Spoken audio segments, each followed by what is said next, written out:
Hey everyone, welcome back.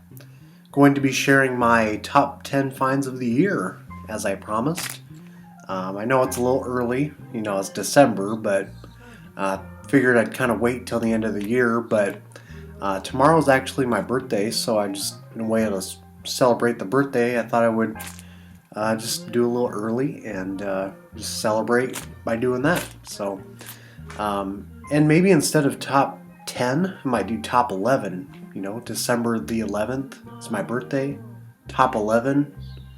I don't know if it's gonna work out that way or what, but I'll just show a bonus one that didn't quite make the top 10 cut, but I will share it anyways. No particular order, but I got all these albums this year, and hopefully you guys will enjoy. And I think I narrowed it down pretty well. And also, before I begin, sorry if my voice is a little, muffly or whatever, because I got a little bit of this cold I'm still trying to get over. This little head cold is driving me crazy. It's all in my throat and I can't get it out. So, just bear with me. Anyways, let's get started. So I guess we'll start with the top find of the year. This is my biggest one of the year, actually, and I got it through a trade, through an Instagram friend, Blake. I forget what his name is under on Instagram. I think it's Parchment Farm. It's got a great collection, and I think I traded him 3 records for this one, and it was my biggest one of the year. Doesn't get any better than that. And this is Federal Duck. It's on Music Core label, one and only album, based out of the East Coast, and it's a pretty nice copy. I'm happy with it. If you guys like late night, kind of moody, dreamy pop psych mixed with a lot of diverse material, diverse styles of psych, you'll dig this one, and I love this album. It mixes a little bit of jazz influences, like I said, pop psych. There's not too many rock elements on this one. There's like a bit with a banjo. I mean, they just mix it all up, and I love those type of records, so definitely makes the number 1 spot, being my biggest one of the year. I'll show the label real quick. It's kind of one of the more pricier ones on Music Core, so I'm super psyched about getting it for nothing, really, through a trade. This one found me locally, and this is another big one. And I should also mention, most of these records are, top 10 finds based on, rarity, how valuable they are, but also the unusual finds and freebies. Some of these are, like the first one I shared.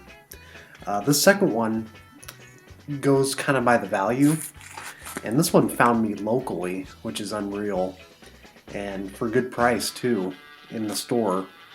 It was marked $100, which is still a great deal, and I kind of mowed it down to $90, and it's a promo copy of Witchcraft Coven.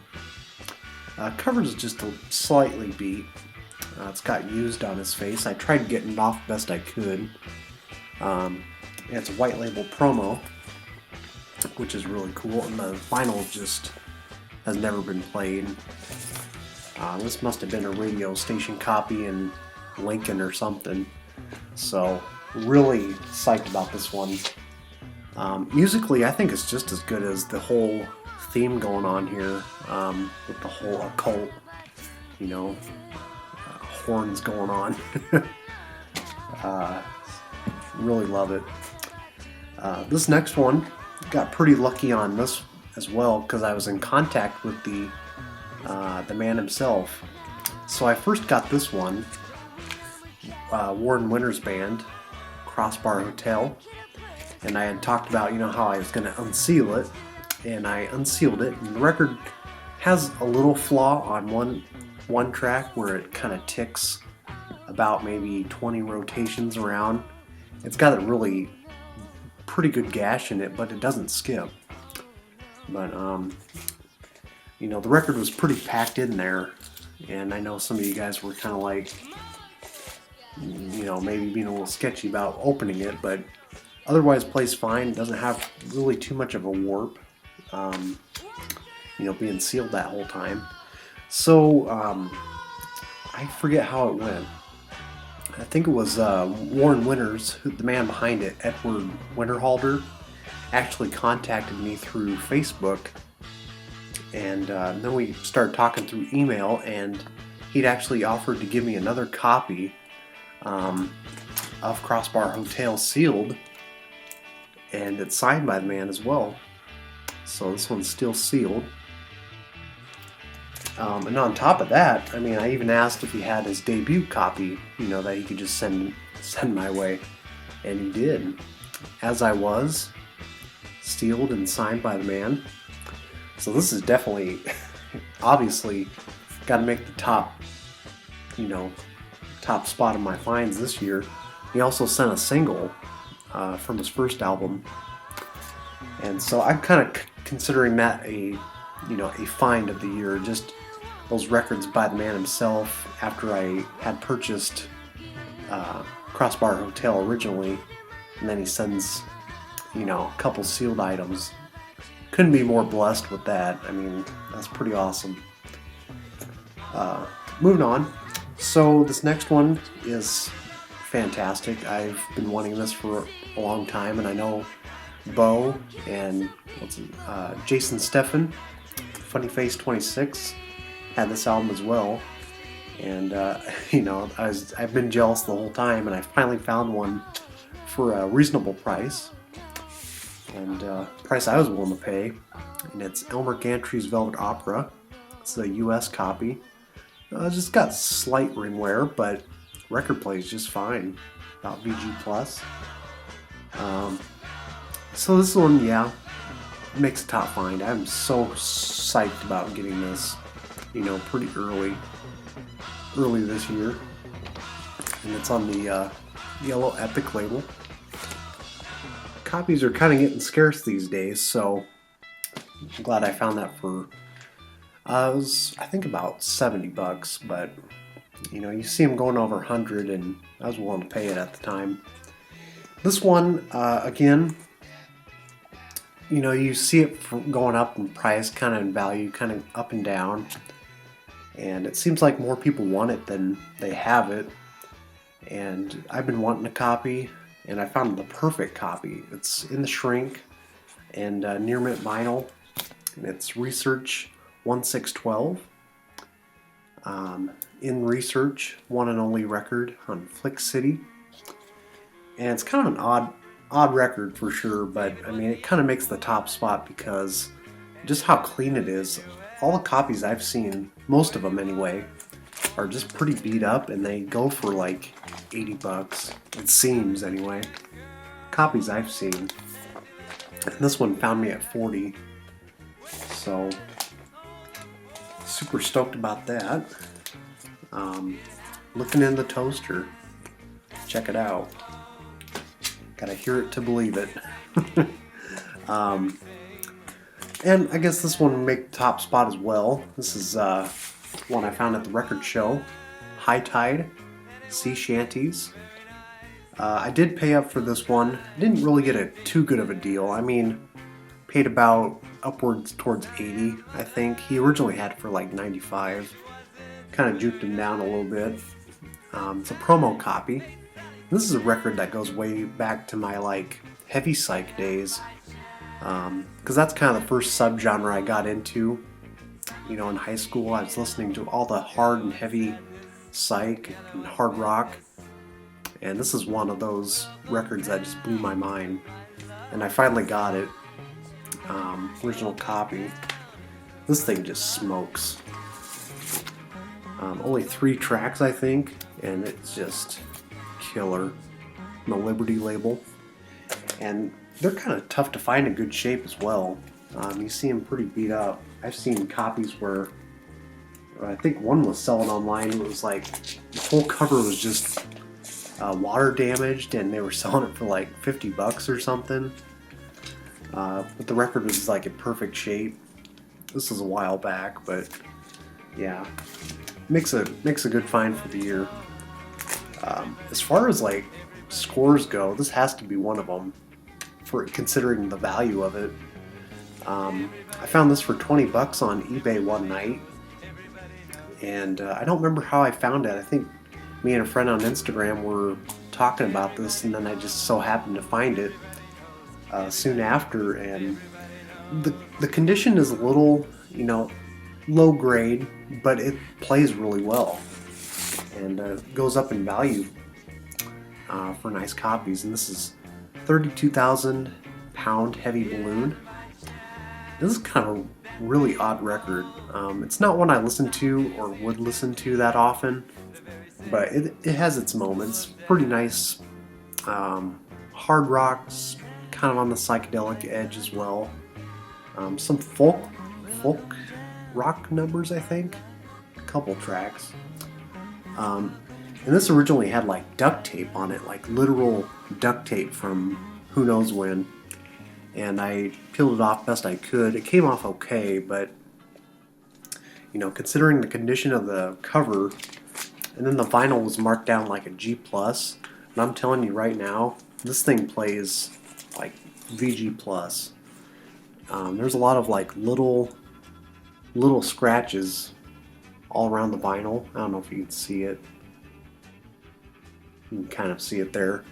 But this thing plays like a beast. I mean, it's so heavy and stuff, and so out there, you don't even notice scratches, and it plays just fine. So I really did score on this, and I think they only made promo copies of this. So what a killer deal. This one too. This one made me happy. This one's going kind of upwards towards $100, and I found it for $40 one day on eBay, and I jumped on it. And this is News, hot off the press. This came out in 1974, and it's country rock, and I'm talking the good country rock. You can forget about the Eagles. Sorry for Eagles fans. I'm kind of like the dude. I had a rough night, and I hate the fucking Eagles. Man, come on, I had a rough night and I hate the fucking Eagles, man. But anyways, this is kind of cosmic, almost dreamy, cosmic country, and really good at it too. It's got kind of a psych production quality to it, and what I mean when I say that is that it sounds like it could have been recorded in the late 60s during the psych era. So this is one to pick up on if you're kind of leery about country rock. Check this out. It's really good, high quality writing. It makes me happy when I listen to it. It's just kind of a happy record. Just a feel-good record on like a nice summer afternoon, driving through the forest, pine trees and whatnot. Really good. This is the one that makes the top spot for kind of like an unusual find, because I found this literally a few blocks from where I live, in my hometown, at a little thrift shop. And it's not even worth going in, because they don't have much for records, and anytime they do, they're not worth picking up. It's your typical thrift store stuff, and this is like one of the first few I found when I just decided to stroll through one day, and I couldn't believe it. And anyone looking at this cover would not think too much, but then when you turn on the back, you'll see it kind of looks like a garage group maybe, and that's what this is. It's a garage rock record. These are basically naval cadets that formed a garage band, released a couple records, and this is their second one. And I think their first one is a little more rare. I think they only pressed like 1,500 copies of this or so, maybe 2,000. And just to find this in my hometown in such good shape, and for what it offers, This is superb. Superb find. You know, and the fact I only paid like 50 cents for it. Really good score on this. They do all covers except for one track, and it's probably the best track on here, their original. It's called Dreams by the Spivies.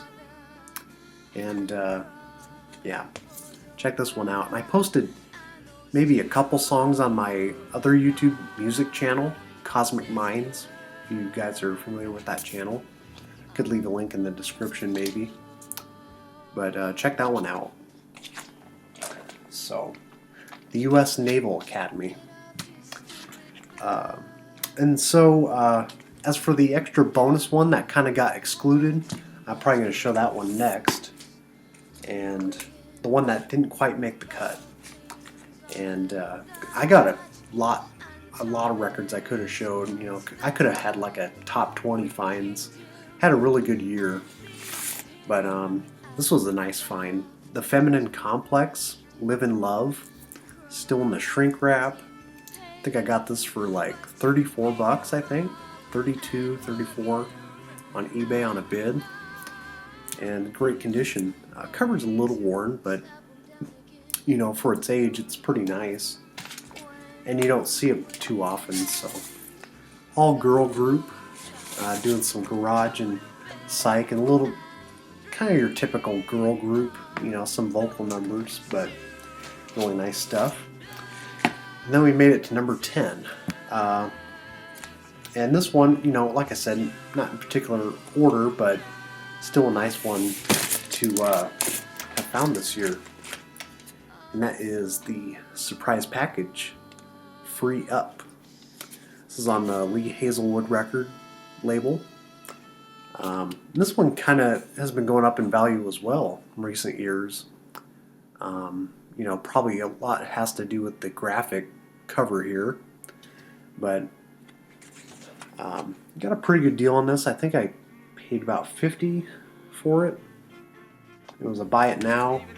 Cover's just a little rough, but record plays fine VG plus. Get a shot label. Anyways, those are the top 10/11 finds of this year. So hope you guys enjoyed. I do have some records that came in today. I actually got 4 boxes in the mail, which is the most I've ever had in one drop off. And they're pretty cool records. I've been getting a lot of cool stuff, and there's a couple things on the way as well. There is a deal I did with a Instagrammer who I had dealt with before. Gave me stuff like October Country, Bo Brimmel's, if you guys remember that video. I'm getting a couple more items from the same guy, and they're probably the best ones yet. So original copies that you don't ever see too often, and I'm super happy to have asked him about these and purchase them. So they could almost make the top 10 list as well, but I'll probably get them somewhere around next year. So I'll be showing them when I get them. Anyways, guys, thanks for watching. Tell me what you think of the list, and we'll see you soon. Hopefully I get a little better with the whole sore throat, congestion, head cold crap. So we'll see you soon.